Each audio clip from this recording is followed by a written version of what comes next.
Hi everyone, my name's Jesse Marchant. I am here at Turlock Scavenger, and we also have Turlock Recycling and Turlock Transfer, and we're going to give you a little bit of a tour today on everything that goes on at our yard. A little bit of a family history because we are a family business.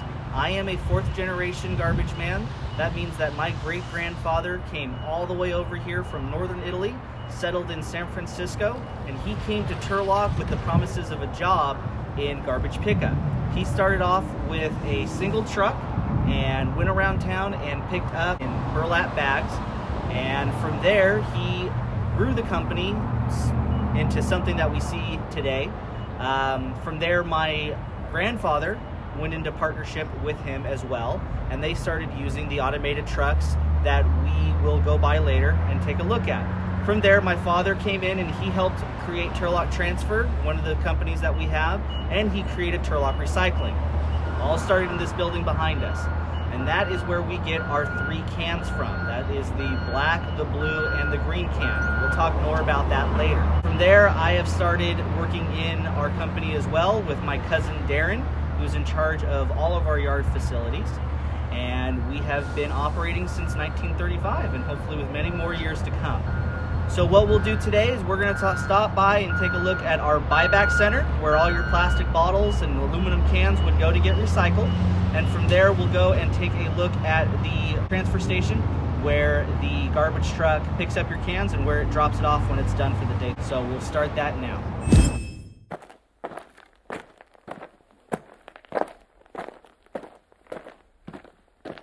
Right here behind me is what we call our buyback center. That is where, after you get done drinking your water bottles, your soda cans, or your soda bottles, you will be able to take it to a facility similar with this. All the people behind me, what you see what they're doing is they have to make sure that it is the correct types of plastics, what is being weighed up that's proper. Certain materials don't get paid. So we'll still take it and recycle it, but it's just all a matter of what you're being paid out after you're finished being here with us. So after that, it will go from here to one of the pits that you see behind me. So these pits then get filled up, and then they have to wait to be processed, what we call baling. And we'll show what that process here in a bit. But the next step is we'll show you the grades of plastic and what we do and how we actually determine what goes where. You just brought in all your material. Now you're gone, hopefully with a bunch of money in your pocket. And from there, we get to handle everything that you dropped off at us. What I'm holding in my hand are two examples of what we would determine what gets paid for and what doesn't. So if you look on a water bottle or a soda can, you will see where it says CACRV. That means that's where that tax is going to be coming from. So this water bottle right here, you'll be charged an extra 5 cents. Then that gets put into the pile. This right here, ordinary soap bottle, that doesn't follow under the program. Doesn't mean it can't be recycled, it just means that you're not going to get paid out for it. So, how do we determine plastic? Well, if you can tell from right there, there is a big triangle with the number on it. Each number coincides with a different type of plastic. You see it says number 1, and it has a really, really short name called PET. Well, that is an acronym for a very, very long scientific name. This plastic is called polyethylene terephthalate, which is a big word for number 1 plastic. That means that when it goes down to get broken down and used into new water bottles, it has to be with other number 1s together. They can't be mixed. But that's our job to determine whether ones go in one pile, number 2s go in another, or glass or aluminum. But it's really helpful. Before you come into a recycling center just like this, you already have those separated out. And it's really easy too. Can you see through it like you can see through me right now? That's going to go into one pile. If you can't see through it, then it's probably going to go into another. And it's just as simple as that. And we're always here to help, and we're always here to educate and let people know the differences. So, number 1 gets made into new different things. Most common, like other water bottles that you see behind me. Typically, the time frame that it takes from it going from our pit right here back onto the shelf is about 30 days. So in 1 month, it's going to be thrown away and then remade into a drinkable, ready-to-purchase product. With that, we have it in the pit. It is ready to be squished up and baled. So that's the next stop we will go to and show you the operation from there.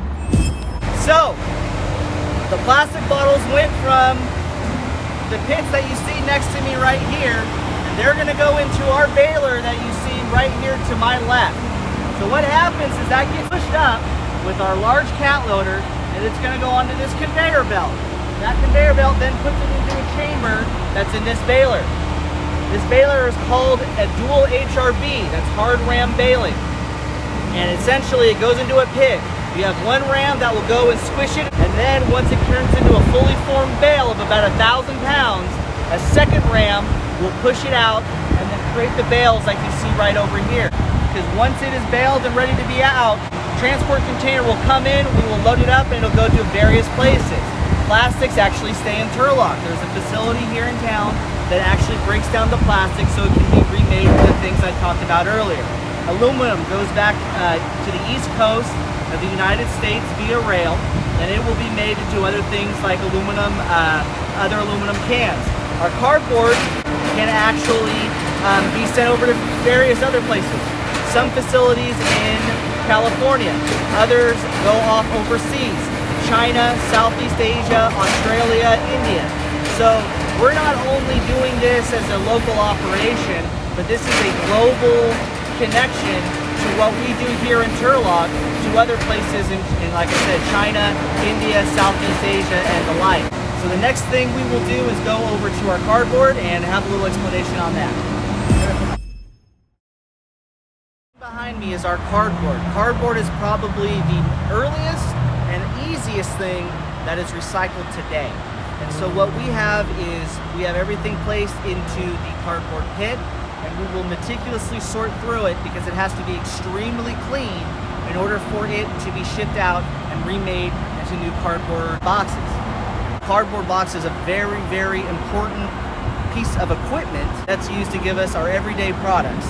So I'm holding in my hand just a random piece of cardboard, but I broke it down a little bit.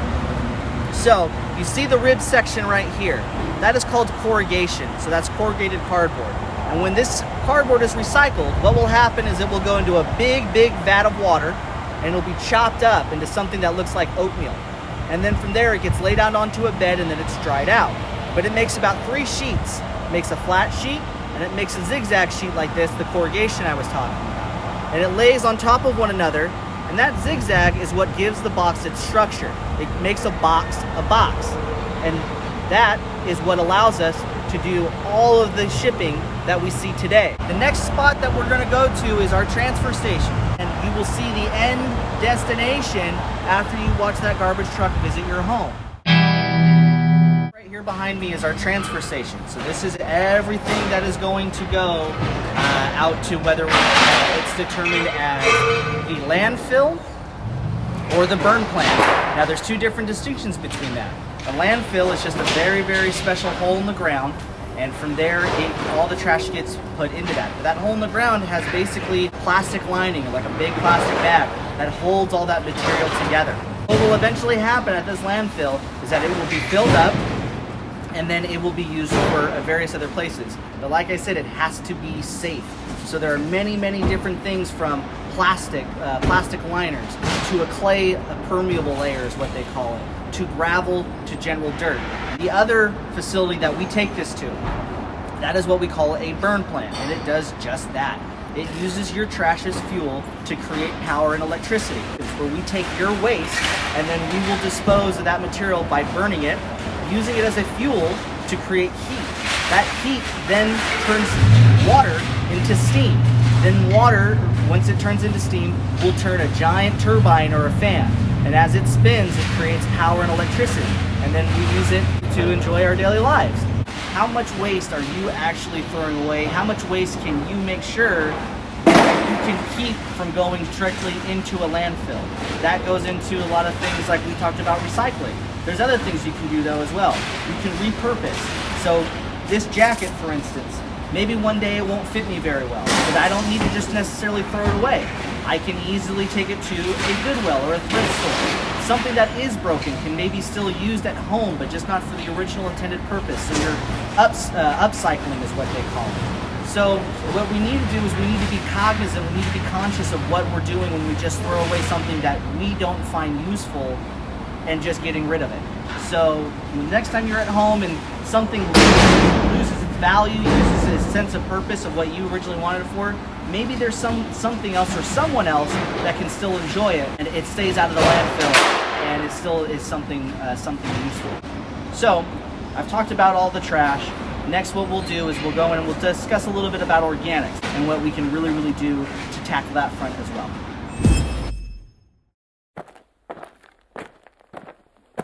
You looked at your blue can, you looked at your black can, where all that is going inside of our building. Next is the green can.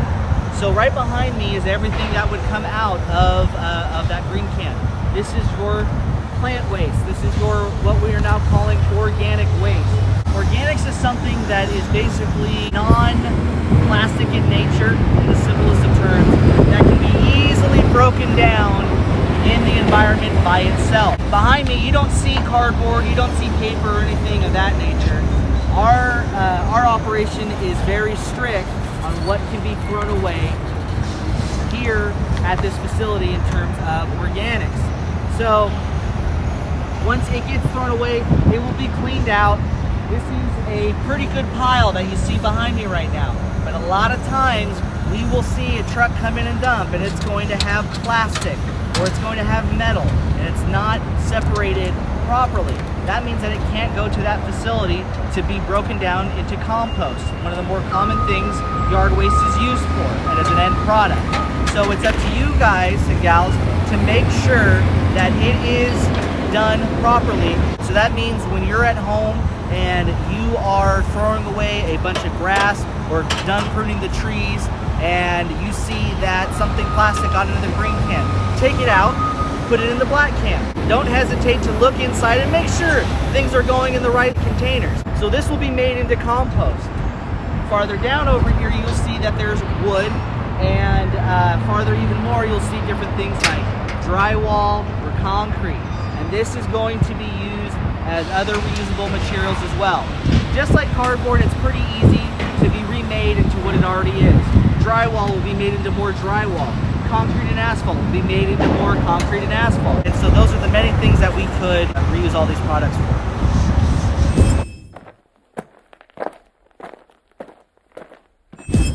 You just saw where all the trash would go. Now I'm going to show you what happens at the end of the day when all the trucks are ready to come home. Right behind me is our fueling station. We use a technology called compressed natural gas. Maybe some of you may have not heard of what compressed natural gas is. Maybe you all know what diesel is, and that's what traditionally all big trucks, whether a semi-delivery truck or your garbage truck, would normally run on. Well, again, in order to protect the environment, combat that climate change, we're moving over to cleaner fuels. And one of those is compressed natural gas. Now, I don't know if in your science courses you have ever heard of anything called methane or a process called fracking. But fracking is a process where they take methane gas trapped underneath the earth and extract the methane gas and then use it for alternative fuels. One of those is to be used in our garbage trucks. So it will take methane gas and use it as a fuel source instead of diesel. And all of our vehicles mandated by the state of California must be able to only run on compressed natural gas. So whenever you see a garbage truck come by, if you look up and you see the big old hump on top of the truck, that means you know it's a compressed natural gas truck. So that's our commitment for our vehicles to make a cleaner, lighter impact on the environment. And we do that with all of our vehicles that we have in the yard, or at least trying to transition into do that. The City of Turlock does the same thing. All of their vehicles, or at least most of their vehicles, are running off of compressed natural gas. The bus that you may take around town, compressed natural gas. Your local city workers, if you see them on the side of the road doing landscaping or repairs, those trucks run on compressed natural gas. So this is where they come home. This is where they are refueled and ready to go for the next day. And this is where our tour is going to come to a close. I really appreciate you all taking the time to hear me and to be able to enjoy what I do every day as my job and as a lifestyle, and something that I was raised and able to enjoy just as a kid as your age and able to come into as a career. So some of the key things to keep in mind throughout this week: reduce, reuse, recycle. 3 things that are probably going to be repeated over and over again, and something that you may hear every once a year, but really need to take into account when you go home and you see something, and just instead of just throwing it away in the trash, just think, what impact am I making to ensure that this is disposed of the best way that I can take care of Turlock and I can take care of the rest of the world around me. So thank you guys, really appreciate it. Have a good one.